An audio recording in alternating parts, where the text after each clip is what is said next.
அட என்ன இப்படி கும்பலா எங்க கிளம்பிட்டீங்க? அடியே செய்தி தெரியாதா?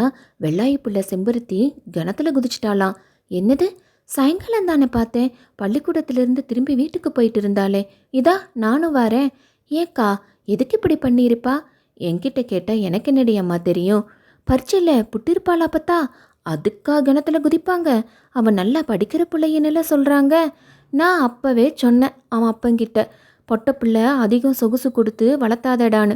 கேட்டானா அவன்? அடக்கிழவி நீ என்ன சொல்ற? சித்தி சொல்ல என்ன இருக்கு? யாரையாவது காதலிச்சிருப்பாளோ? என்ன கருப்பி, உனக்கு ஏதாவது தெரியுமா? நீயும் அவ வகுப்பு தானே புள்ள, தெரிஞ்சா சொல்லிடு. இதா பெரியம்மா, என்னை கருப்பின்னு கூப்பிடாதன்னு எத்தனை தடவை சொல்ல? ஆமாம், இவ வெள்ளக்காரதோர பேத்தி தான். விஷயத்த சொல்லுடி. அப்படியெல்லாம் இல்லை சித்தி. இதா செத்த நேரத்தில் அவள் வீட்டுக்கே போயிடலாம். எல்லாம் தெரிஞ்சிட போகுது. இப்படி ஆளுக்கு ஒரு யூகத்தோடு செம்பருத்தி வீட்டடைய அங்கே கனத்த குரலில், என் புள்ள ஆட்டுக்குட்டி விழுந்ததுக்கா இப்படி கண்ணு முன்னு தெரியாம வாய்க்கால உழுவ? இதை கேட்டதும் கற்பனை குதிரையை ஓடவிட்ட கும்பல் அப்படியே வாய் புலந்து நிற்க, கும்பலை பார்த்த பெரியவர், என்ன எங்கிட்ட எல்லாம் போறீங்க?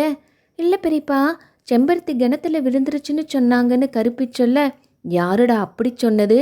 கூட்டத்தில் ஏதோ ஒரு குரல், அதாங்க சரியா காது கேட்காதவன் நம்ம திக்குவாயங்கிட்ட ஏதோ சொல்ல, அவன் சொல்கிறது புரியாமல் செய்தி இப்படி பரவிடுச்சுங்க. இதை கேட்டு யாருக்கு காது கேட்காது, யாருக்கு திக்குவாயின்னு வந்த கும்பலை பார்த்து மனம் நொந்து கொண்டாள் கருப்பி. இப்படிக்கு காத்து வாக்குல ஒரு செய்தி.